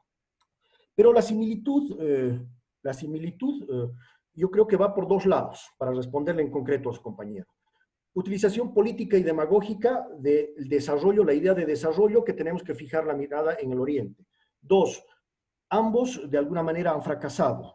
El nacionalismo revolucionario fracasó con sus proyectos con la Corporación Boliviana de Fomento, y el ejemplo más claro de eso es que ninguno de los proyectos, todos verdaderos elefantes blancos durante el nacionalismo revolucionario. Lo mismo ha pasado, desgraciadamente, con los proyectos del anterior gobierno. Pensemos en el Mutum, pensemos en la construcción de la fábrica de azúcar, etcétera, etcétera. Ninguno de ellos ha tenido el impacto económico que debería haber tenido, ¿no? Entonces, las similitudes son más que evidentes. Por eso hay una continuidad, hay similitudes, hay muchos hilos que van a unir estos proyectos como una continuidad. La segunda pregunta me parece terriblemente importante y como historiador, con la carga de responsabilidad que me compete, yo pasaría la responsabilidad y la respuesta en general a, bueno, en este caso a los profesionales de teorías del desarrollo que van a tener que plantear nuevas teorías de desarrollo. Creo que más que nunca, el día de hoy, los cientistas sociales, la gente que está estudiando teorías del desarrollo, tiene que ver nuevos modelos de desarrollo implicados directamente con la salud y directamente con problemas pandémicos, no solamente el COVID-19, que es uno de los problemas. En Bolivia tenemos pandemias endémicas como la tuberculosis, tenemos pandemias terribles, silenciosas, que están matando a nuestra población por millones de forma silenciosa, ¿no? Tenemos malaria, tenemos un montón de problemas, y el problema de la pandemia actual que estamos viviendo a nivel global solamente es una más, la última, la que está en boga. Todos los países, el gran reto a nivel internacional es plantear ideas, teorías, modelos de desarrollo que en primer lugar vayan por ese lado, por el lado de la salud, por el lado de poder poner mayor énfasis en la vida, ¿no? En precautelar la vida. Creo que todos los modelos surgidos en el siglo XX, keynesianos, neokeynesianos, los modelos incluso marxistas, revolucionarios, han fracasado en la medida en que han dado prioridad al aspecto económico, pero se ha descuidado muchos de los ámbitos humanos, en el cual está incluido el de la salud. En ese aspecto es una tarea pendiente que está por solucionarse. Las próximas decisiones y las próximas medidas y los próximos modelos que plantee el gobierno que venga próximamente tiene que concentrarse en primer lugar en eso. Si no lo hace, está perdido. Lo mismo en los Estados Unidos, lo mismo en cualquier parte del mundo, ¿no? La tercera pregunta, de igual manera, me parecía muy interesante. ¿Qué propuesta tengo? No tengo ninguna propuesta. Soy un historiador. Creo que mi labor es poder reflexionar sobre el pasado, sobre nuestro presente, hacer ese viaje, poder comprender esas continuidades. Es la labor de los historiadores. En todo caso, creo que los futuros profesionales de carreras como teoría del desarrollo son los llamados a poder buscar las soluciones, ¿no? Lo mismo en la parte económica, en la parte económica, los economistas, hay una infinidad de profesionales que tienen que repensar nuestro país, repensar todas nuestras políticas, incluidas las políticas de desarrollo, pero con una nueva perspectiva, definitivamente. Ahí vuelvo a la anterior pregunta, se tiene que volver a repensar. Es un momento en la humanidad donde hay que apagar y resetear todo y volver a pensar todo, ¿no? Los modelos extractivistas, los modelos de explotación extractivista y desarrollista, que son modelos que vienen del siglo XIX y de la segunda revolución industrial, son los que están llevando al mundo al desastre en el que estamos. Entonces, si no tenemos la capacidad de cambiar eso, el futuro es muy incierto. Son los profesionales que se están forjando en este momento, que han sido víctimas, al igual que todo el mundo, de la pandemia y de la posterior crisis que está arrastrando la pandemia. Recuerden que estamos viviendo no solamente una crisis, una emergencia sanitaria, sino que estamos viviendo una emergencia social y una emergencia política también en nuestro país, la cual no veo solución por el momento, ¿no? Tal vez soy un poco pesimista, no sé qué partido o quiénes serán los próximos gobernantes, pero si no tienen la capacidad de presentar soluciones viables frente a este problema, en primer lugar al problema de las pandemias y de salud, el futuro es muy incierto. Y la última pregunta relacionada con la agricultura extensiva que hacía un estudiante, un compañero estudiante, agricultura extensiva es justamente la gran agricultura.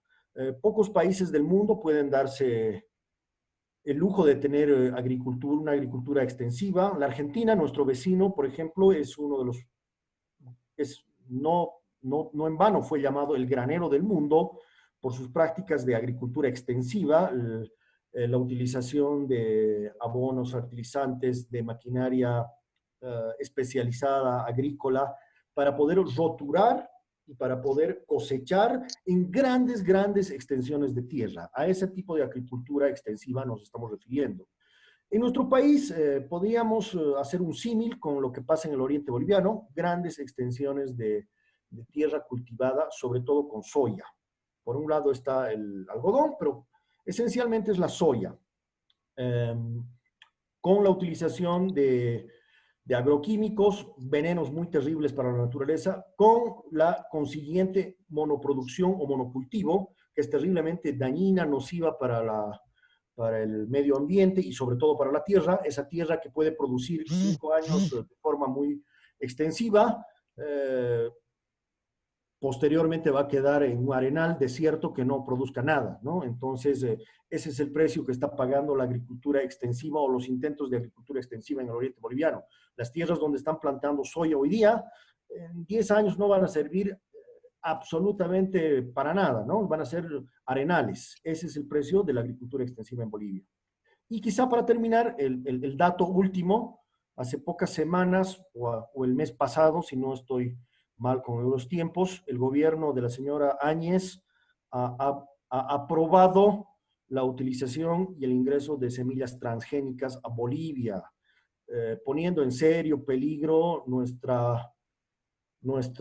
solamente nuestra producción alimentaria, sino que todo el ecosistema que con la implantación de semillas transgénicas, la utilización de fertilizantes, toda la implicancia que tiene la utilización de estas semillas, va a generar una dependencia, ultradependencia de las transnacionales que producen estas semillas patentadas. Significa el abandono de nuestras propias semillas, que son gratuitas, que son milenarias, que son variables, que tienen una gran variedad, para utilizar un solo tipo de semilla que tenemos que comprar a alguna empresa norteamericana, que son ellas las que venden las semillas transgénicas, ¿no? Sí, hay unas cuantas preguntas más. No sé si continuamos, por favor. Santos Quispe nos dice, de acuerdo a la historia, el individualismo nacional se ha quedado enmarcado en cada uno de nosotros. ¿Cuál cree usted que sea el camino más óptimo en el siglo XXI, debe ser, para poder unirnos y realizar un verdadero desarrollo nacional, y no solo Occidente y Oriente? Por favor, felicidades por el seminario. La siguiente pregunta de Claudia Michúa. Si bien todos los gobiernos van desarrollando este modelo extractivista, ¿cuál cree usted que deberían ser los cambios?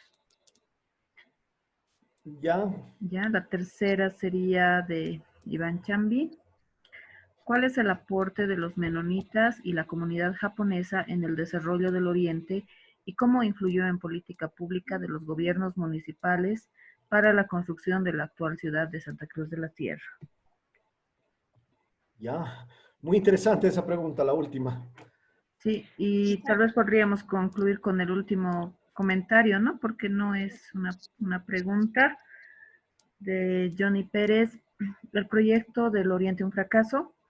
La soya aporta con un buen ingreso que ayuda al sistema financiero. Los ingenios azucareros de igual manera. Liquidez. ¿Puedo hablar un poquito, si se pudiera? Sí, la última ronda de preguntas es esta. Así que si hay alguna pregunta más, ahora pueden tal vez hacer la pregunta respectiva y con eso estaríamos concluyendo. Hola, hola. También puedo preguntar.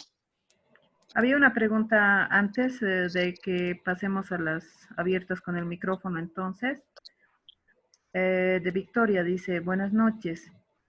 Sí, sabemos que la agricultura es un recurso muy importante y el incluir las semillas transgénicas, ¿cómo cambiaría el desarrollo económico en el país?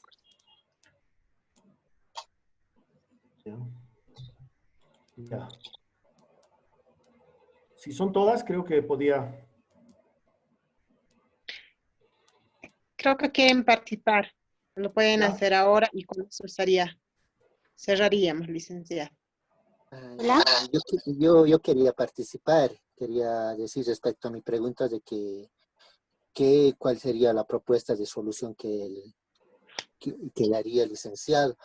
Y no estoy de acuerdo con el que diga que solamente él se dedica a la historia, sino cuál es el objetivo de un historiador, según lo que yo sé y lo que también he llevado un poco de historia, es aprender de los errores y dar soluciones. La clara prueba está en la Segunda Guerra Mundial. Tanto la Unión Soviética como los aliados de entonces han encontrado errores, han ¿cómo se? Escarbado hasta lo más mínimo para no volver a cometer esos errores, y los mismos historiadores han dado soluciones. Y eso es lo que nos hace falta hoy en día. Tenemos historiadores muy buenos, pero nos faltan soluciones. Ustedes mismos, los del movimiento al socialismo, y eso es lo que me encanta a los demás, fue que han dicho, el que no conoce su historia está condenado a cometer el mismo error. Pero nosotros conocemos nuestra historia, conocemos los hechos, y rayos nos están volviendo a pasar la factura con los mismos casos, tanto en las dictaduras pasadas como en este gobierno. Entonces, ¿cuál sería la solución? Según una de mis soluciones, y eso también recalco, me encantó del movimiento socialismo, fue, y los ricachones de Bolivia, si lo escuchan, se dieron cuenta tanto que en el Alto iba a estar la planta nuclear, que La Paz iba a ser una megapotencia a gran escala, superando a Santa Cruz en poco tiempo, porque en la parte de Santa Cruz, Beni, Pando, se iban a dedicar a la área de la agricultura, alimentación, etcétera, etcétera. Pero La Paz, Oruro, Potosí, incluyendo Cochabamba, se iban a dedicar en la parte tecnológica. Y hoy en día, y el futuro, ¿cuál es? Es la tecnología. Y por eso es que Bolivia no se tiene que quedar con eso. Tenemos que desarrollar más tecnología. Los chinos eso es lo que hicieron. Y es por eso que, a pesar que en el pasado, después de la Segunda Guerra Mundial, China era considerado uno de los países más pobres y que daban más pena, y hoy en día es una potencia. Es porque ha sabido cómo administrar la área de la agricultura, la tecnología, la educación, que es fundamental en áreas. Y eso es lo que nos hace falta a los bolivianos, desarrollarnos en ese sentido. Porque hoy en día Bolivia, eso es lo que le hace Por falta. favor, a la pregunta. Entonces la pregunta sería, ¿cuál es el objetivo de un historiador? ¿Es dar soluciones o solamente saber historia? Ya. Hola. Adelante. Hola. Concreto, por favor. Okay. Gracias. Primero, felicidades por organizar esto. Sería maravilloso que vayan organizando cada 15 días, pues es muy interesante y necesario. Mi pregunta va al punto. El título del seminario es Paradigma de Desarrollo Nacional, ¿no? Entonces, más o menos mi pregunta va a ir para allá. ¿Qué paradigma de desarrollo será aplicable después del COVID-19?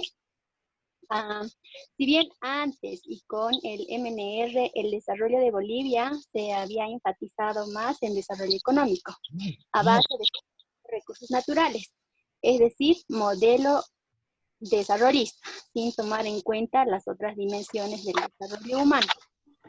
En los últimos años, con el modelo de desarrollo económico social comunitario, ¿no fue también acaso con la explotación de recursos naturales?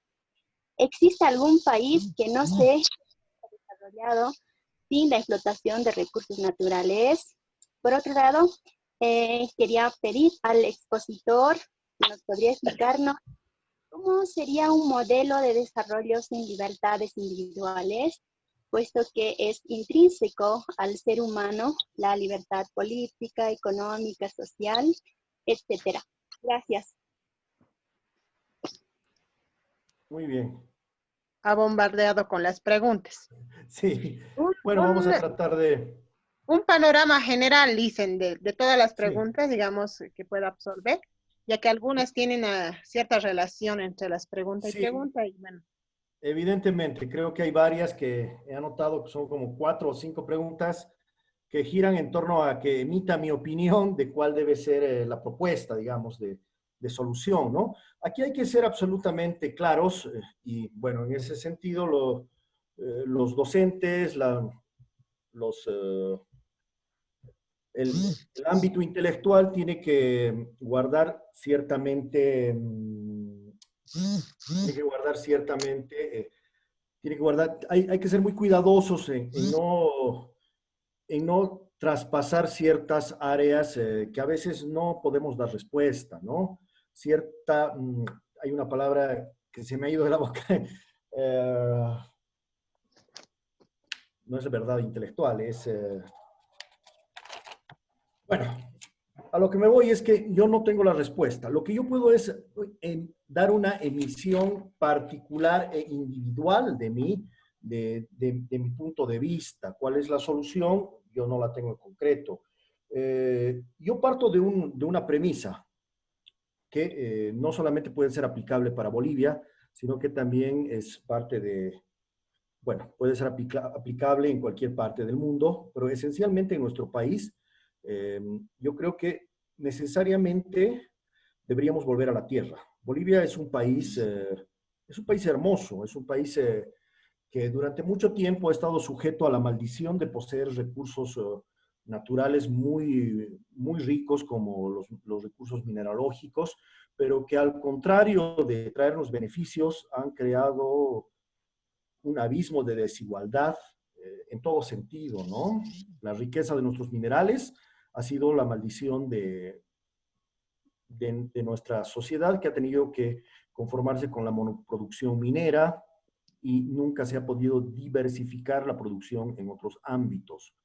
Creo que Bolivia es un país que debería volver a la tierra, que debería volver a pensar en la comunidad, que debería que deberían dejar de lado un poco las ciudades y pensar en el campo, en las comunidades. Hasta los años 70 Bolivia era esencialmente un país rural. Recién a partir de la migración campo-ciudad y sobre todo con el 21060, con la gran crisis de la unión de la UDP en los años 80, con el retorno a la democracia, hay una gran migración del campo a la ciudad y las ciudades han ido aumentando de tamaño de forma desmesurada y el campo está casi abandonado. Hay una necesidad de convertir a nuestro país en un modelo agrícola, pero no un modelo agrícola exportador, no un modelo agrícola de la agricultura extensiva, sino de una agricultura familiar, de una agricultura de autoabastecernos de la forma más inteligente, solidaria, de poder generar nuestros propios alimentos, ¿no? A mí me duele mucho cuando voy al mercado y veo dos manzanas, veo una manzana pequeña, sabrosa, que todos desprecian porque es boliviana, y veo una manzana que parece de plástico, argentina o chilena, y que todos quieren comerla, y que sabe a corcho, que no tiene sabor. Y creo que yo definitivamente me quedo con la manzana pequeña, quedo con esa manzana deliciosa, con ese producto natural, extraído de la forma más simple y natural que siempre ha producido nuestro país, frente a esa producción desmesurada, una producción ambiciosa que está llevando con los índices de parámetro de desarrollo económico, ha descuidado muchos otros aspectos, ¿no? Quizá mi visión es un poco ingenua, este retorno a la tierra, dar la espalda a la ciudad y mirar al campo, no es una propuesta que va a caer bien a la gente. Yo sé que hay gente que ha migrado del campo y está en la ciudad y que me van a decir, no, no, yo no quiero vivir en el campo, pero con el COVID, con la emergencia de salud mundial que estamos viviendo, el campo se ha convertido hoy en día en un refugio de salud, inclusive, ¿no? ¿Cuánto no quisiera haber estado yo los días de cuarentena en el campo? Salir a los chacos, irme al cerro y estar encerrado ahí en una habitación pudriéndome y muriéndome de angustia, ¿no? El campo tiene que retornar como un lugar de sanidad. Y nosotros en Bolivia tenemos mucho espacio, tenemos campos hermosos, entonces esa es mi propuesta personal. Yo sé que no es parte de una propuesta muy convincente en la medida de que la gente no quiere vivir en el campo, ¿no? Los migrantes justamente se han venido del campo, pero hay una tradición comunitaria, nosotros como quechuas, como aymaras, como guaraníes, hemos sido unas poblaciones rurales, hemos sido comunidades, entonces que mucha gente no ha roto sus vínculos con la comunidad, ¿no? Tenemos casa en la ciudad, tenemos casa en el campo, pero hay que volver a revalorizar eso. No sé cuál es el modelo exacto de ese retorno al campo. Hay ciertas corrientes extremas de pensamiento dentro del anarquismo primitivista, por ejemplo, a la cual yo le tengo mucha simpatía.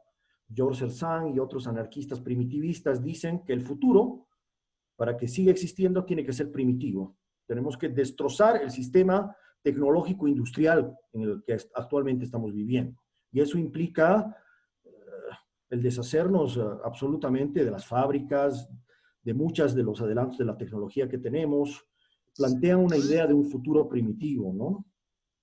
Personalmente a mí me parece muy agradable, ¿no? Yo sería un hombre muy feliz sin el Internet, ¿no? Pero es el mundo en que vivo, es el mundo en el que me ha tocado vivir, ser parte. Estoy por la tecnología en este momento contactándonos con ustedes. Y claro, en cierta manera es un poco utópico también y tal vez un poco extremo mi razonamiento, pero hay cierta honestidad intelectual que tengo que tener con ustedes, ¿no? Y eso es lo que yo personalmente desearía, ¿no? Desearía que nuestro país tome medidas para volver al campo, para volver a la comunidad, ¿no? Y dejar a un lado un poco la ciudad, o por lo menos convertirla un poco más humana, ¿no? Es una pena ver que nuestros abuelos, nuestros hijos en la ciudad no tengan ni un espacio verde. Las ciudades están construidas con el modelo del desarrollo para satisfacer las necesidades de los autos, no de los seres humanos. Entonces, creo que hay que pensar todo de nuevo, ¿no? Hay que poder resetearnos el chip que tenemos en la cabeza y ver, pensar que esta crisis también nos está abriendo a otras realidades, ¿no? Como les decía yo, hubiera dado mi brazo izquierdo por haber estado en el campo. Yo he crecido en el pueblo de Camargo durante toda mi niñez, he salido y en estos terribles días de encierro que he vivido en un cuarto ahí en el centro de la ciudad, no, yo hubiera dado mi vida por estar en el campo, por volver a estar al río, por salir. Los que conocen el campo, yo creo que me van a dar la razón en ese sentido. Las ciudades tienen sus cosas, pero la vida en el campo es mucho mejor. Eso es lo que puedo responder de forma general a todos aquellos que me preguntaron cuál es mi opción, ¿no?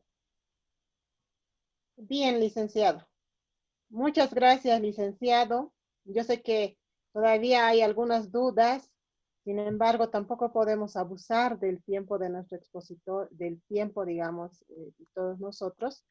Y bueno, pues no sé si está nuestro director de la carrera de desarrollo por aquí. Licenciado León. ¿No se encuentra? Ya. Bueno, pues, ¿qué puedo decirle, Licen? Agradecerle nuevamente por la participación y por habernos compartido su experiencia, ¿no? Respecto al paradigma del desarrollo, ¿ya? Y asimismo también agradecer a todos los que se han quedado desde el inicio hasta el final, ¿no? Y bueno, pues tenemos más participaciones respecto a los seminarios. Todo este mes de julio la carrera de Ciencias del Desarrollo está desarrollando actividades como el seminario, siendo que en nuestras carreras semestrales dentro de la universidad vamos a estar en un receso forzoso, ¿no? Todo el mes de julio. Yo creo que ese receso forzoso tiene que ser bien aprovechado y aprovechando también, como usted dice, el medio tecnológico para podernos seguir nutriendo, ¿no? Y aprender también de nuevas experiencias. Bueno, licenciado, gracias. Y gracias también a todos, ¿no? Por la participación. Y los esperamos también en otro seminario que va a ser el día miércoles, ¿no? Políticas públicas y desarrollo, así es, ¿no? Se llama nuestro próximo seminario, Políticas Públicas y Desarrollo Latinoamericano. Tendremos la participación de nuestro colega que está prácticamente en Italia, ¿no? Una experiencia, una visión más amplia, ¿no? Nos va a ir compartiendo el siguiente miércoles, ¿no? Así que les invitamos a que también puedan participar de ese seminario, ¿no? Respecto a los certificados, se les va a hacer la llegada de los certificados de acuerdo a la participación a sus correos electrónicos, ¿no? Así que cualquier duda o pregunta que tengan, también estamos en el grupo de WhatsApp, que es Seminario Paradigmas del Desarrollo, ¿no? Bueno, tal vez alguien quiere, licenciada Natalie. Norita. Bueno. Ya. Sí, bueno, muchísimas gracias al expositor. Realmente creo que han quedado muchísimas cosas más por decir. Y personalmente yo también tenía algunas preguntas, pero estoy segura que no es la última vez ni el último espacio que vamos a coincidir.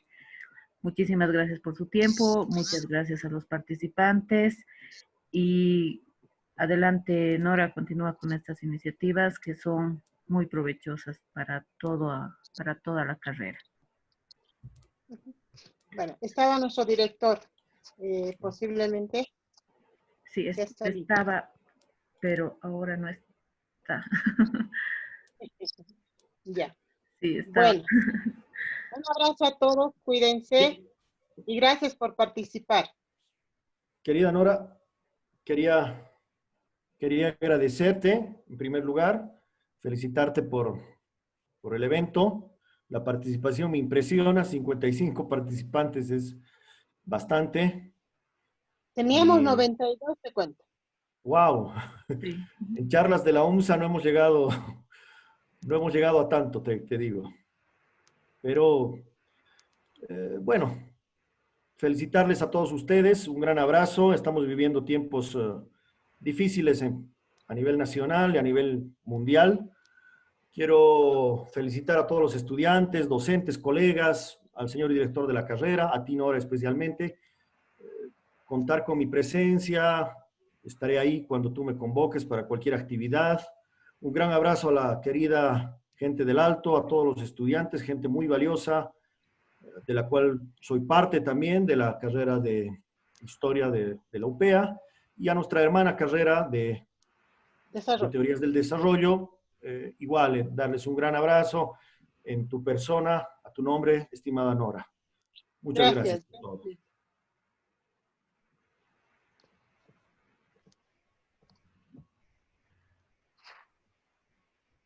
Bueno, mientras se van retirando todos los asistentes, vamos a dar lectura a los últimos mensajes.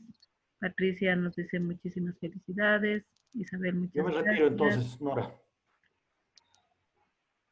Ya, chao, Nibar. Sí. Hasta luego. Hasta luego. Hasta luego. Y bueno, creo que están todas las posturas por ahí, muy agradecidos, muy agradecidas y no sé, para ir terminando, ¿algo más que se ignora? No, eso es todo, licenciada. Bueno, ¿alguien quiere despedirse? La sesión ha sido grabada y les vamos a comunicar por el grupo de WhatsApp a qué plataforma vamos a subir. Ah, eso me he olvidado decir. Gracias, Liz.